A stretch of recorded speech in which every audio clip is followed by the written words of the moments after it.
Take it away. Wonderful. Thank you. So everyone should now be able to see my screen. We all good? All right. Well, thank you so much for having me. I really am excited to share with you today some of our resources from the Understanding Global Change project. As was mentioned, my name is Jessica Bean, and I'm from UC Berkeley, and I work within the Museum of Paleontology that's nestled within the Integrative Biology department at Berkeley. So there's my email in case you have any questions, and also our main website address and Twitter, which I'll put in the chat at the end of the presentation. So today I'm going to give you an overview of the project goals. So why did we create this Understanding Global Change project? What does it do? And then give you a tour of the website and also the framework that is sort of the core of UGC. And then finally, hopefully at the end, we're going to have some time to play Earth System Shuffle. If we don't have time, I'm going to give you the links and you can check it out for yourself on your own time. But that's one of the games that we play both online, virtually, and also in the classroom using these tools. So the Understanding Global Change program has really provided three main components. So there's a core conceptual framework that helps to organize the complexity of climate change and global change topics. Well, you'll hear me use the phrase global change throughout this presentation, but really that encompasses climate change as well as other changes that may not be explicitly climate. And so we've created tools for constructing visualizations, or also known as explanatory models, of the Earth system to show that complexity and how all the different parts of the Earth are interconnected and related. And then finally, I'm going to briefly show you some resources that we created for designing coherent instructional units. How do you actually design units with these practices and these tools in mind? And I run PLCs across the country to support teachers in developing units about global change topics. And this is probably a graphic you've seen or floating around the internet, but really the whole goal of UGC is to take what seem like discrete bits of information or thinking about different parts of the Earth and really connect the dots and really help students create knowledge that is usable and transferable and helps them understand how the system works when we look at how the world works. And really coherent learning, like again, connecting the dots and having students understand how the world works requires this process of thinking about the world and all of its different parts and their relationships. I just want to point out really quickly, we have some amazing colleagues and collaborators in this work, including HHMI Biointeractive, the CLEAN group and network, and our work has also been featured in Miller and Lincoln Biology by Pearson and also National Geographic resources. So there were also a lot of great resources that were already on the table, that already existed when we started this project a number of years ago. And so the point of this work really was to also be very responsive to the next generation science standards. Because when you look at the standards, like the performance expectations, you see the demands of three-dimensional learning, using modeling, thinking about interactions. So here's an example of a 5th grade standard. You develop a model using an example to describe ways that the geosphere, biosphere, hydrosphere, or atmosphere interact, right?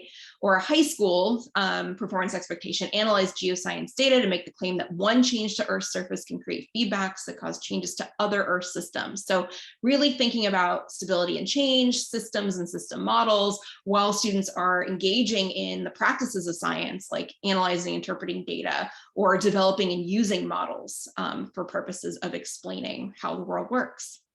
So just to start us off, I want you to think for 30 seconds and just maybe brainstorm on your own paper or on your computer, like, what is a system and why is thinking about systems useful? Because this word system shows up in both the NGSS, again, science and engineering practices, as well as the cross-cutting concepts. So feel free to use diagrams or words or whatever is best for you to express those ideas.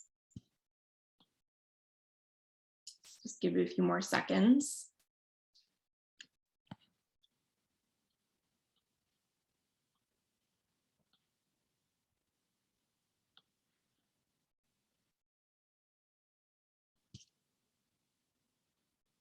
So what is a system and why is thinking about systems useful?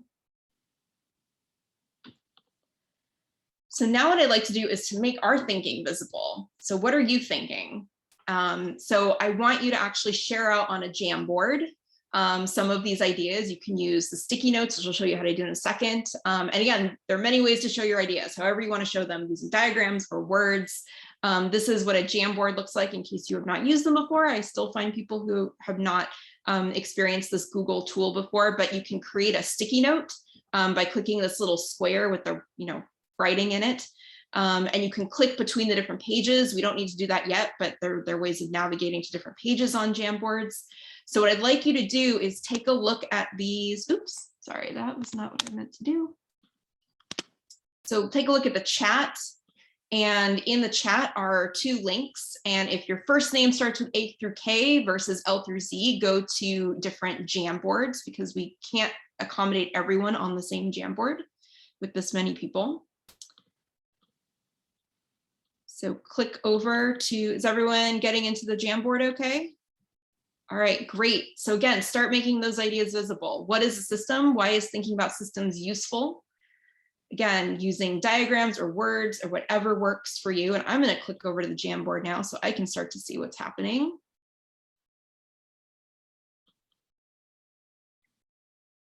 Looks like people are able to join.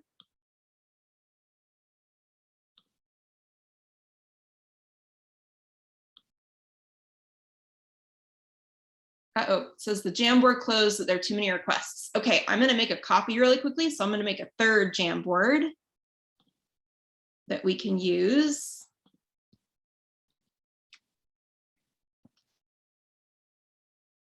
Oh, looks like some people were able to get in if they just try it again.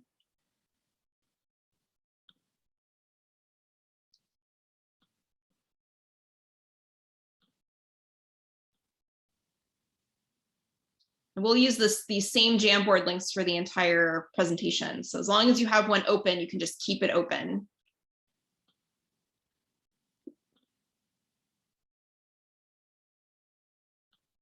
Okay, so here's a 3rd Jamboard link, just in case you're having trouble getting in. And I see some ideas starting to pop up.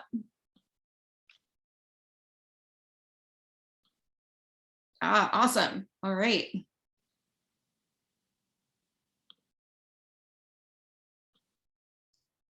Jessica, that 3rd Jamboard is view only. You need to make it editable, please. Oh, okay. Thanks. I think I did. Let me check again. Yep, anyone on the internet should be able to edit.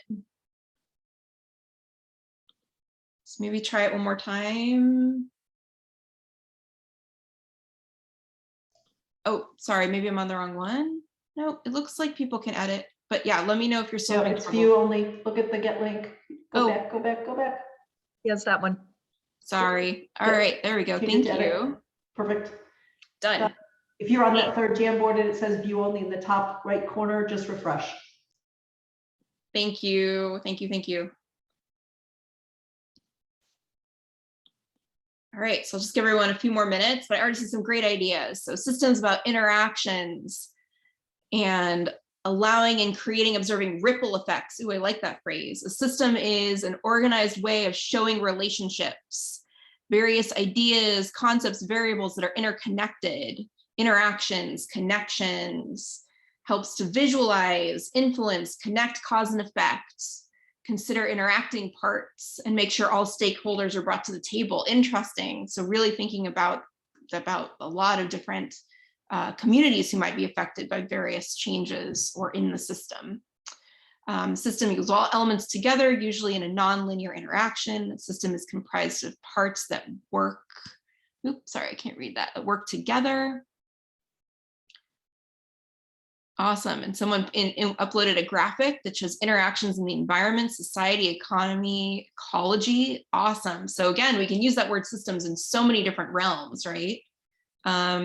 Important cause and effect feedbacks, find your place in that system, see what some of the other Jamboards say. Help students organize information, see connections, so talking about how they're useful, consider interactions, make connections between ideas, subject matter, people, historical moments, etc. Multiple cycles, and let's look at the final one. So again, I think, talking about interactions again, and parts, pieces, people working together, interacting, thinking about open and closed systems. Oh, interesting, and what's the difference? Helps us understand the bigger picture, making an inventory of the parts, a menu of things that could be the cause, looking at cause and effect, gives us a frame of reference. Okay, these are all awesome ideas, so thank you. So you can also be thinking about, like, is this what your students would come up with? Would your students know this when you're using that word systems or thinking about systems thinking? So thank you for all of your ideas. And I often ask everyone in my workshops to use this question to get things started. You know, here's some of the examples from in-person workshops I've done, posters, again, with all of the same ideas that similar ideas to what you had come up with, showing interactions and relationships in the bigger picture. You know, again, lots of different ways to represent those interconnections and relationships. And of course, NGSS gives us its own definition of systems and system models. A system is an organized group of related objects or components, and models can be used for understanding and predicting the behavior of systems, so that word behavior being very, very important. And of course, we can look at Appendix G in the NGSS and look at how different grade levels would be expected to work with systems. And how they would be able to articulate those ideas, so that they would be able to make models that represent interactions, inputs and outputs by 6th grade, and by 9th to 12th, that they're really thinking about boundaries and initial conditions, and can really use systems to analyze and understand problems and topics. And there is evidence from the literature that systems thinking is really important, especially if we're talking about topics like climate change, and to support students in having what we call a pro-ecological worldview, a worldview where people understand how the world is interconnected and why climate change is something that we should be concerned about and responsive to. So this was a great paper that came out of the Yale Climate Change Communication Group a few years ago. And I also just really briefly want to point your attention to this paper by Gillison that really talked about the use and importance of using explicit systems language in the classroom, and how that can be useful in supporting students in thinking about systems and using this idea of systems. So Gillison and her colleagues created some interesting worksheets that are part of the paper that talking about these different, you know, again, ideas that are related to understanding what systems are and how they function, thinking about boundaries and components and inputs and outputs and feedbacks. And she also provided some really great questions to consider when you're asking students to be thinking about these different types of system characteristics. And yes, I will get that Yale article link for you. Let me see if I have it. I don't have it on the slide, but I will get that for you. Great question. So again, ultimately the goal though is that students and even adult learners can really think about building these connections and explore the world and think about it as this interaction between physical, chemical, and biological processes that shape what we experience and what we observe every day. So, okay, so how do we take this complexity and this idea of systems and turn this into something useful, a tool that could be used in the classroom in lots of different ways? So that brings us to our UGC, our Understanding Global Change framework, and I'll show you our website. So the goal of our Understanding Global Change tools is to discover why the climate environment changes, again, using that systems lens, and your place in the Earth system, and paths to a resilient future, right? Because we have created a lot of problems, but we also have a lot of solutions that we can be looking for. So here's the main page of our Understanding Global Change website. I'm going to put the link in the chat just so you have it there, but I'm going to be flipping through some slides that'll show you, that'll provide you, it's not copying and pasting, but now it went to the site. Okay, sorry, one second.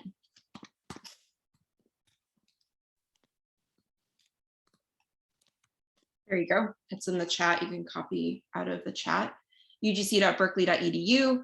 And so this is our main, again, our main website. And you can see throughout our website that we use this earth scene. So this is sort of just supposed to be a generic, you know, ocean to mountain scene that represents a lot of different places on the earth. So it provides a place where you can put your ideas about, interactions and relationships and how the Earth system works. So you'll see this Earth scene that we use for modeling throughout the presentation, and it can be used and edited and altered in a lot of different ways. But from our main page, you can get to this introduction of the site, which will introduce you to this Earth scene and some of the other tools that we use, including our framework. So we have this central framework that is organized into 3 main categories. The first is that there is the Earth system, and there are the major processes that shape the Earth system through time. So things like ocean circulation and atmospheric circulation and the rock cycle and the water cycle, right? These are things that have happened for billions of years. So we can look at the Earth system and these really big processes that shape the world around us. But then there are ways that we can be thinking about the measurable changes. So the data and the evidence of how do we know that the world is changing over time? So we can measure things like temperature or biodiversity or extinction rates or ocean acidification or air quality, right? These are the things that really provide the evidence of knowing how much and how fast the world changes. And then finally, if we really want to understand how and why the world changes, we have to look at the ultimate causes of change. And of course, in deep time, we would look to non-human causes, things like volcanism or, other tectonic events, the distribution of continents, meteorite impacts, Milankovitch cycles. But of course, if we're looking at especially the last 200 years, we have to look to human causes of change. So especially burning of fossil fuels, agricultural activities, invasive species, and other things that humans have done to the environment. And I'll expand on that idea in a little bit. But what we've done is take this framework, this sort of central organizing theme, and we've created a graphic to represent these major categories. So again, we have the causes of global change on the outside, which put pressure and change how the Earth system works, these major processes in the world, like the water cycle or the greenhouse effect. And then from those changes to the processes, we can measure things that tell us how much and how fast the world is changing. And you'll also notice that we divided the Earth system and also these measurable changes into the 4 spheres: atmosphere, biosphere, hydrosphere, and geosphere. So again, you can now build up this diagram with various levels of complexity. I'm sure some of you can already think of other things you might add to this diagram. And I'll show you really quickly how a team of scientists and educators that I led at UC Berkeley further developed this graphic. So you can access all of the different topics that are on our website and on our infographic through this What is Global Change page. We also have an Understanding Global Change 101, which will step you through this very much in the same way that I'm doing now, as a slideshow that you can download and edit and use in the classroom or share. And again, I would really recommend this for high school and above, if you're just going to send students to the website to look at the at Global Change 101. But again, you can download these slides that I'm showing you here and use them for your own purposes or edit them and share them with your students. And this is what the page looks like. And as I mentioned, you can download these PowerPoints that are the slides that I'm showing you now. So again, if we come back to this central graphic, I usually start with unpacking this graphic and adding to it by looking at how the Earth system works. So this yellow circle in the middle. And so the first thing we need to think about if we're thinking about how the world works, why it functions the way it does, we have to look at our sources of energy, right? And that's primarily determined by how much sunlight is reflected or absorbed, how much heat is radiated from the surface of the Earth and in our atmosphere, and how much of Earth's internal heat from when the Earth formed and also radioactive decay is driving different processes on Earth.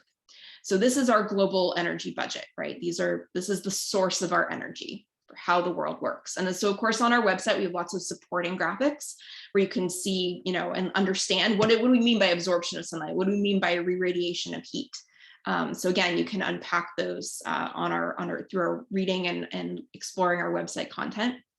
So if we want to keep adding to this diagram, if we want to think about our atmosphere and our hydrosphere, what are the processes that shape our atmosphere and our hydrosphere through time? So that would be the greenhouse effect and atmospheric and ocean circulation, which we know are very much related. And of course, our water cycle. So again, we have lots of content on our website and graphics to help you understand and unpack these concepts with your students. And then if we want to turn to our biosphere and our geosphere, we have things like evolution and species interactions related to ecology, right, in the biosphere. And of course, the photosynthesis and respiration and those processes that have resulted from evolutionary processes. And then within the geosphere, things like plate tectonics and our rock cycle. And we did call out weathering specifically as a process because of its important role in the long-term carbon cycle and overall greenhouse gas levels in our atmosphere. We can think about how all these processes are interrelated through the elemental cycles. So the carbon cycle, nitrogen cycle, and the phosphorus cycle. We know the phosphorus doesn't go in the atmosphere, but you get the picture here that obviously elements, and you can add to this, other elements cycle through the different spheres. And then finally, if you add up all these processes together, what you have are the main processes that shape our climate and our ecosystems. If you look at any climate, different climates across Earth's surface or any ecosystem, these are the main processes that are at work that shape the world around us. So now let's turn to our causes of change. So we can think, as I mentioned before, about both human and non-human causes of change. So again, in deep time, over tens of thousands to millions of years, we have to look at these non-human causes of change that shape the world around us. Changes in solar radiation or Milankovitch cycles or spin tilted orbit. Meteorite impacts, luckily we're not having too many of those recently, any big ones. So, and also thinking about, tectonic processes like distribution of continents, mountain building. Again, volcanism, something that continues to happen, but not on a scale that causes major changes globally to our climate and ecosystems, but still an ongoing process. So again, we have lots of resources on our website to help you unpack these topics. So again, thinking about Milankovitch cycles, again, over tens of thousands to hundreds of thousands of years. Why has climate changed due to Earth's spin, tilt, and orbit? Same thing with thinking about solar radiation. We can see the sun going through these 11-year sunspot cycles, but we continue to see Earth's global surface temperature climb. So the reality is that Earth's overall surface temperature and that increase is not caused by changes in solar radiation. Although over long periods of time, we do see these changes having an influence, right, over hundreds to thousands of years, but not on the timescales that we are considering today in terms of how we explain the global changes that we're experiencing. So here we are, we have to turn our attention to these human causes of change. So burning of fossil fuels, agricultural activities, deforestation, other things. Again, we think about global change broadly, not just climate change. So just habitat loss and invasive species and fishing and hunting, which of course we can all connect back to climate change in some way, but we want to call out in this broad framework. We also included some hopeful language here, right? I mean, there are a lot of problems that humans have caused, but we also have solutions. We have renewable energy, we have innovation. We can, deforest areas. We can also plant trees. We can have habitat loss, but we can also have restoration. So again, this gives you a place to put all of these ideas about the causes of change and what we understand that causes to shape the way the world looks the way it does today and over time. So again, just there are resources on our website for thinking about these different causes and the interrelations of things like freshwater use or burning of fossil fuels. But again, also ways that we can mitigate and adapt to global change. How do we use renewable energy or engage in reforestation and habitat restoration? So finally, I want to turn our attention to the center of this diagram. So these are the measurable changes, right? This is our data and our evidence of how we know the world is changing and how much and how fast, right? That we can measure over time, either directly or indirectly through proxies and ways we can understand the deep past in deep time. But we've again divided this up into the 4 spheres, right? Atmosphere, biosphere, hydrosphere, and geosphere. And these are where you can also get ideas for NGSS phenomena. If you're looking for phenomena, again, things that are measurable, observable, that can anchor units of instruction, you can often start by looking at these measurable changes at this list of this graphic and think about, oh, I could make that about this local problem or this local change in my community or in my region, right? But these are measurable changes that we're trying to understand all over the globe that scientists are collecting data on all the time. So if we look at our atmosphere and our hydrosphere, right, we measure weather and extreme events, so temperature, precipitation, clouds, and wind over long periods of time, 30 years or more. We would think about that as climate, but we on a daily, hourly, you know, we in that process, we actually measure these things, right, as weather. We can also measure our greenhouse gases, airborne particles, snow and ice cover, ocean acidification, sea level rise, right, nutrient levels. And again, we have really great graphics and data sets on our website to help unpack things like looking at CO2 levels over the last 800,000 years, or looking at changes in global surface temperatures, or understanding changes in ice cover. Here's Arctic sea ice and how it's changed since this 1979 to 2000 average. And I think this is from 2017.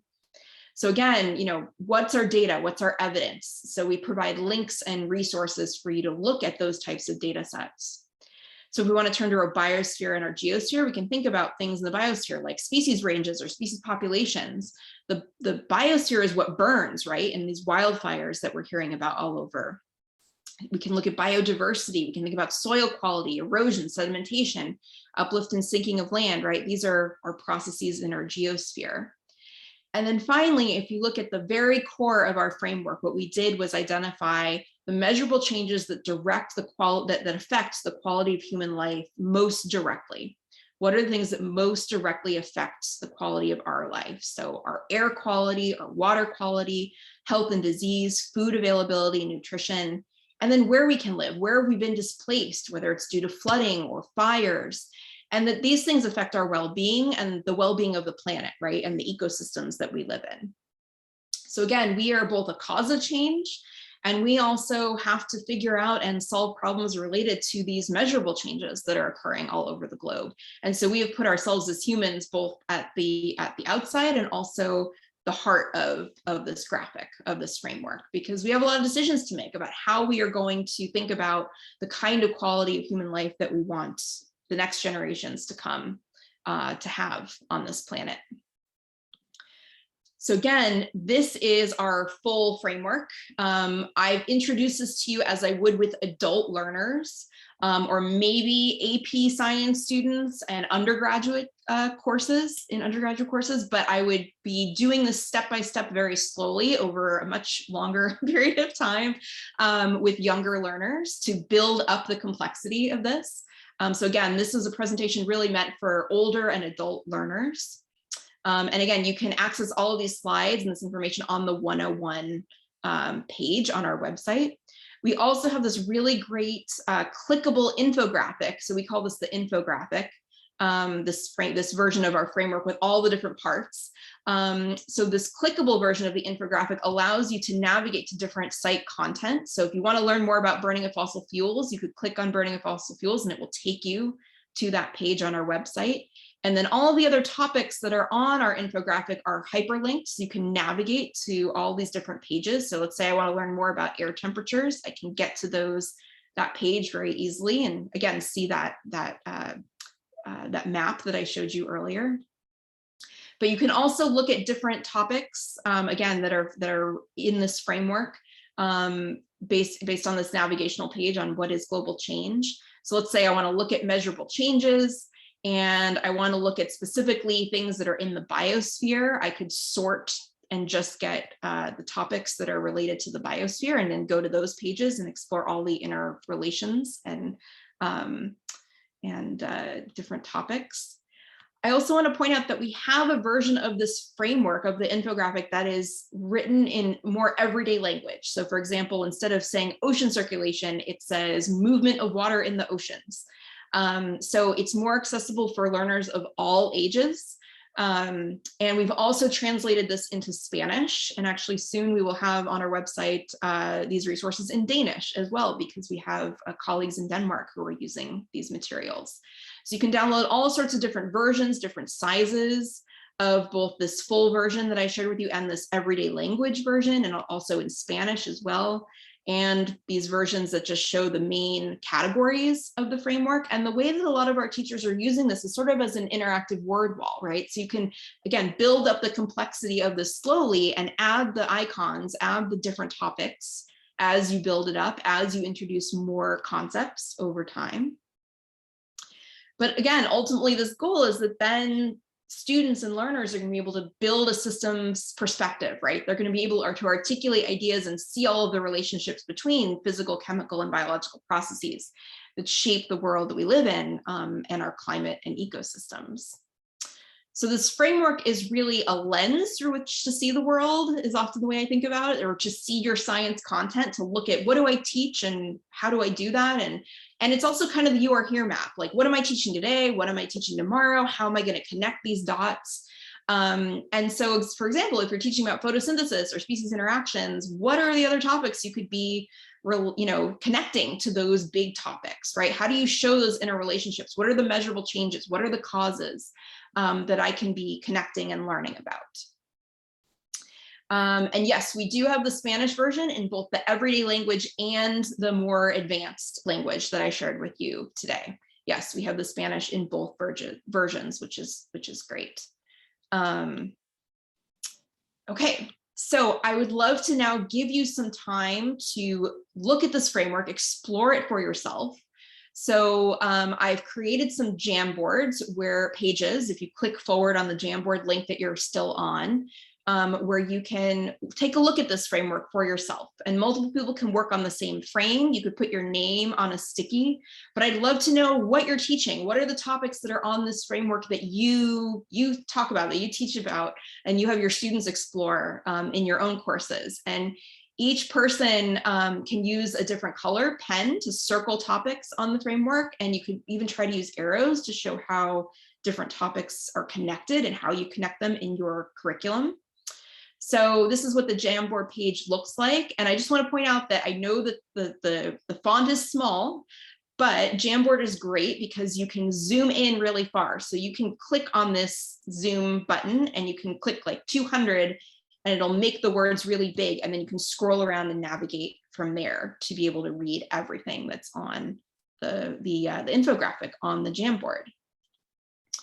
Okay. And yes, Denise asked, how might you use these in online classes? So I use this all the time in online work because we do have all of these materials on a Jamboard and ready to go on our website. All right, so is everyone able to get into the Jamboard? Let me click back and see how people are doing. So again, feel free to add your name on one of these pages and just claim one of the spots for yourself. And then you can start exploring and circling.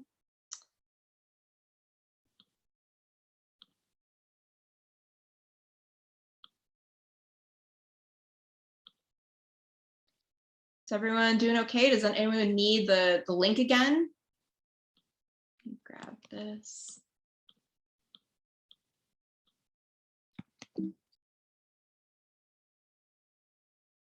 See some people signing on to the Jamboards. That's great.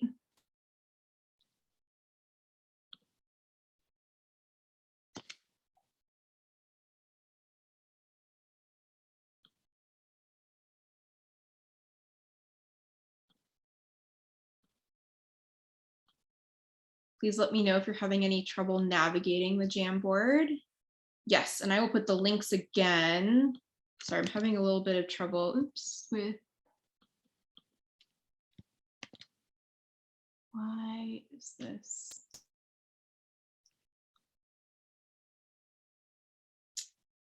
Sorry, I'm having trouble copying and pasting now into the. I'll grab them for you, Jessica. Can you grab them? Thank you. I'm sorry about that. I have not had this problem before. But I see people filling out and starting to add their names to some of the Jamboards. So that's great. And so I see some connections that are starting to happen. Awesome. And there's more. I'm going to share some more with you after we do this exercise. This is just so you can start exploring and have some time to think about the interconnections on our framework and what you teach. And again, as I mentioned, I really use this as sort of a You Are Here map, right? Like What do you teach? What are you doing today? What are you doing tomorrow? How are you going to show that these topics are connected and related? And then the question, which I'll answer in a little bit, is how do you get your students to show that thinking? So this is really sort of how you would plan, how you would think about interconnections and relationships. So.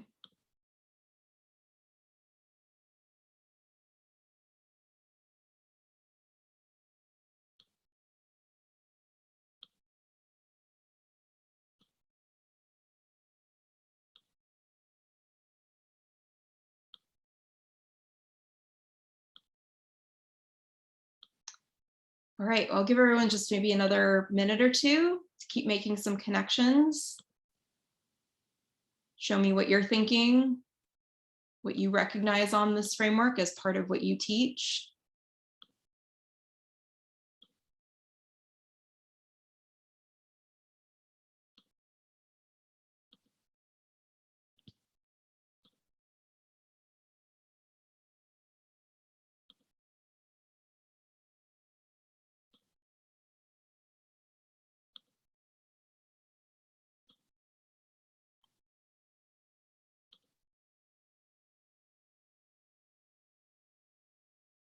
So I'm seeing some comments from Paul. He says, physical, historical, earth science, natural disasters, pretty much all of it.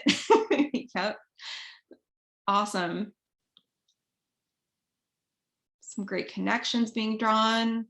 And I really like seeing when people show that they're connecting, right, causes and the earth system processes and the measurable changes, right? We really should be connecting across all three to really understand global change and how and why it's happening. So that's awesome. It's great to see those connections. All right, let's see if anyone else.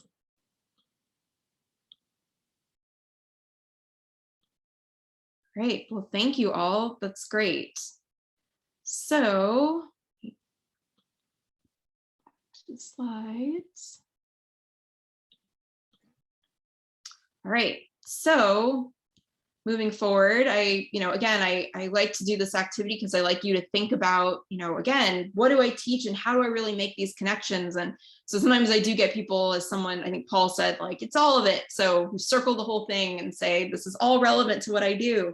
So now the question becomes, how do you make those connections visible and specific, explicit for your students and make sure that they understand and can take information about things like invasive species and species interactions or the ozone layer and pollutants or greenhouse gases and renewable energies and really connect the dots, right? Show that all of these things are interrelated and important.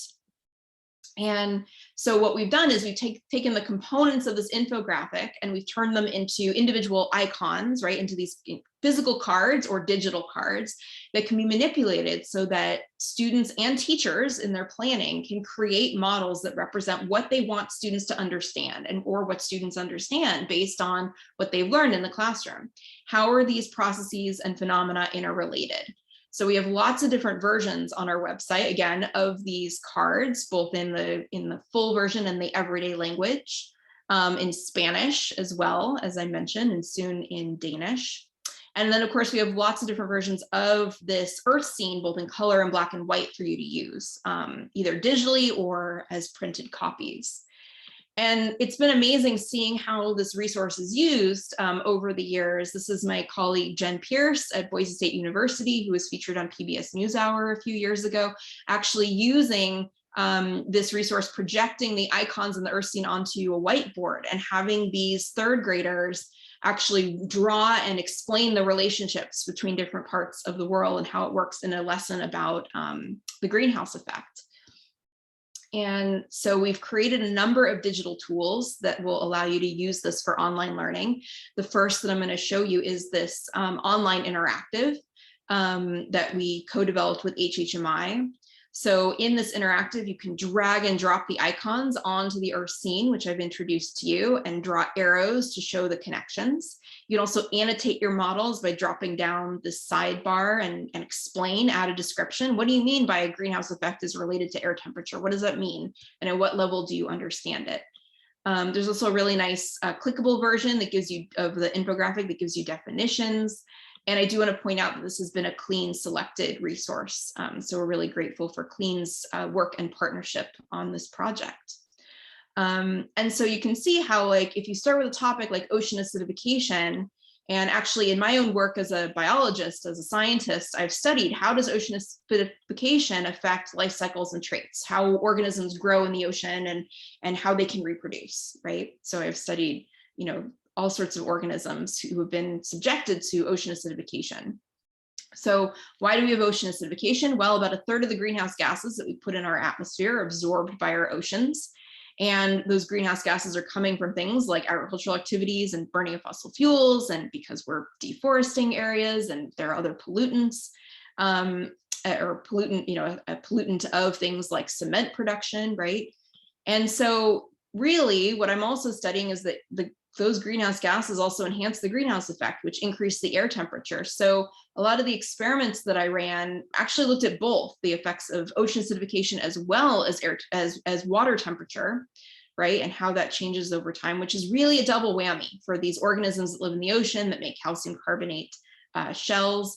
And then I can think about, okay, well, and then if the life cycles, you know, how these things grow and reproduce, if that's affected, that could really affect the populations and the biomass in different areas and where species can live, their ranges, and then how species interact, thinking about food webs. So you can see that you can visualize all of these different cascading events and interrelationships. And just starting with something very simple like ocean acidification, but connecting that, you know, land to ocean, land to air to ocean, to the biosphere visualization can be really powerful.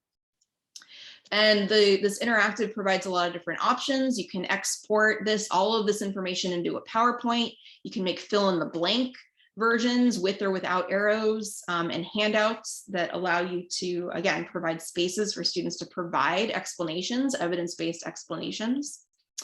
You can also change the background. You can, if you're, you know, studying kelp forests and you want to show a kelp forest in your model, or you want to show the San Francisco Bay, then you can use the interactive in this way. A new resource that I just started using and developing is also called Earth System Bingo. So you take these icons and you arrange them in a bingo card, and you can look at different data sets or videos or whatever it might be where the content is, and you ask students to make the connections, right? And you see who gets bingo, and then who can really explain like what's going on. So for example, the Earth System Bingo cards you're seeing here were annotated by teachers who were looking at videos about river otters in their local environments. And so they were commenting on the different aspects of what they looked at related to the river otters and how that was connected to different Earth system processes on their bingo cards. So there are also just lots of examples of models on our website on different content pages. And again, you can download all of these resources from our teaching resources pages. There's also advice for how you can, again, use this as sort of a word wall. How do you build up the complexity over time of this graphic and introduce it to your students? And how do you support them with this modeling process? And again, we can also really be using this graphic for planning. So I very often use this for thinking about, again, what are the phenomena that I want to teach? I want to teach a unit about ocean acidification. I want to teach a unit about sea level rise. I want to develop a unit about biodiversity, right? So these are sort of the observable, measurable places where I can start and then contextualize even further for my own purposes. So there is a current sea level rise unit available on our website to download. And what we did was combine a lot of existing resources from the CLEAN website into a sea level rise unit. And we also provide example models that this is the model about sea level rise that students should be able to construct by the end of the unit. So, or something like this, right? Sometimes there's no one way to represent the ideas and relationships between different parts of the Earth system, but this is an example model of what you might get from students at the end of a unit. We've also created an entire planning guide that you can download to help you think about planning instructional units in this way. And you don't necessarily have to develop a whole new unit. You might just be able to, as I mentioned, sort of repurpose or reuse resources in the same way that we used all these excellent resources from the CLEAN website. So you can go through this 5-step process of planning, and I've used this with many different PLCs at different grade levels to support integrating this use of the modeling and UGC, understanding global change tools, into different units. We will have some new units available online soon that are from our various PLCs across the country. We've been really fortunate to get funding from NOAA and BWET and also the California Science Project and support from the Lawrence Hall to develop new units about different topics. So some of the ones that are coming up are about salmon populations and starfish wasting disease and wildfires. And as I mentioned, these river otters. And a lot of our work, of course, during the pandemic has been completely online.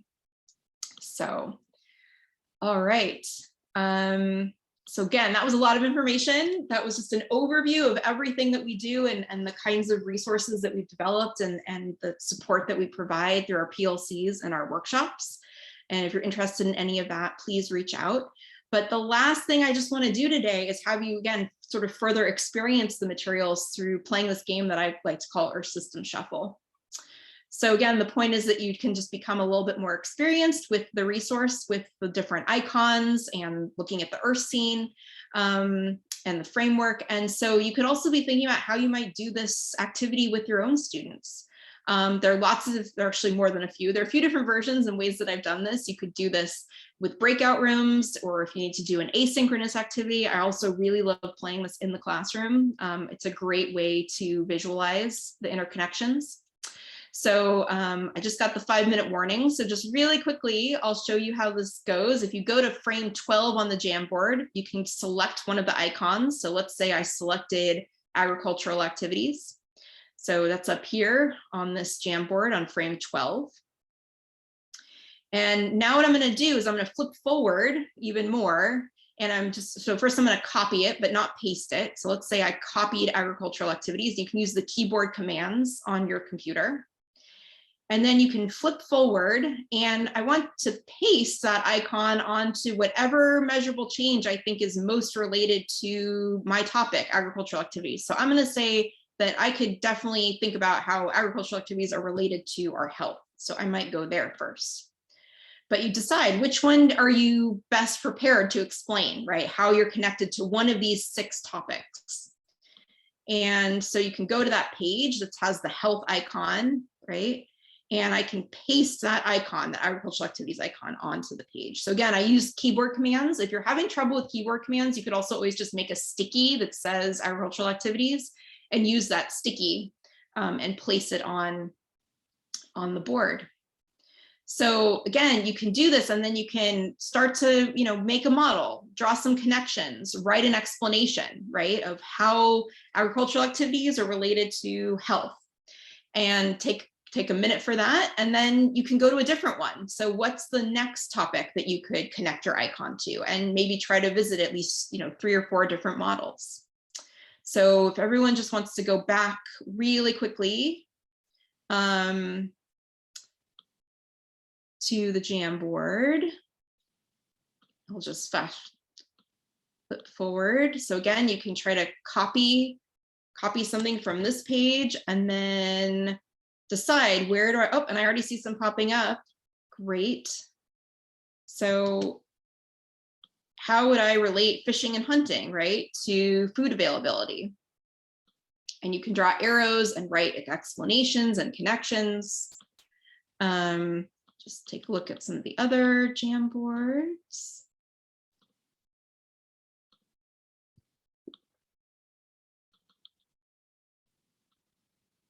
And I see some questions in the chat, and I am happy to answer those really shortly, but here, this is great. We're seeing some more icons pop up on different pages. Precipitation, freshwater availability. And again, what you really have to do is stretch students' thinking by asking them to make connections to more than 1 or 2 of these, right? So it helps students see how all of these different processes are interrelated. Okay. So I'm just going to wrap up, and then I'll be able to answer some of the questions that are in the chat, but I'll just show you some of the examples of models that we've gotten from other, experiences with students and teachers. And it's really great to see. And again, then everyone is sort of responsible for a particular icon and making sure that that's connected to these different topics. So lots of ideas. So you could use breakout rooms, right? And have students really be able to share their ideas and models and talk to each other. Then you could ask students to combine their models, show interrelationships and how different models could be connected, and maybe making a big consensus model with the class of what are the most important relationships that we've figured out through doing this activity. And again, as I mentioned, I really love doing this like in person in the classroom, super fun. To move around the room and just make different stations to be able to create these models in a collaborative way. So again, you can think about ways to modify this for your audience, use a different subset of the icons that are really relevant to your curriculum or your community and the global change issues that you're tackling. You could increase the number of icons over the course of the year and also have participants really advise and extend these models over time. So again, I've been really, really lucky. I've had some amazing colleagues and experiences working across the country to implement and share these resources in the classrooms and in professional development. Please reach out if you're interested in these opportunities. And again, we've, through this Global Change Project, we've created this conceptual framework that I shared with you, the tools for visualizing the connections and creating those models. And then finally, ideas for planning and how do you actually construct new units that involve thinking about systems thinking and the understanding global change tools. With that, I just want to thank my great team at UCMP and beyond at HHMI and our amazing advisory board. And again, please reach out to me with any questions or comments. Please check out our website, ugc.berkeley.edu, and our Twitter, which always has announcements about upcoming websites or webinars and updates to the website. So thank you all for your participation and great questions. And I can take a few more of those now. I'll look back at the chat. Thank you so much, Jessica. Ms. He, I think you had a couple of questions that you'd harvested out that you want to ask. Maybe we have time for one of those at this point. Yeah. So let's go to the chat box. There's a question from Denise. Ideas for using this asynchronously online or as an online assignment?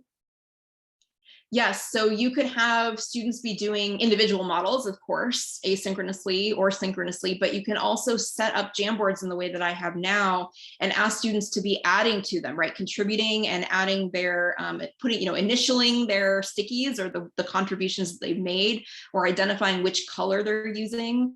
So there are different ways you can help students tag their work, especially if they're working asynchronously and you need to look back at it. But have them all collaborate and share ideas and build up the models over time. So there are lots of different ways that you can be doing this both synchronously and asynchronously. Okay. I hope that answers your question.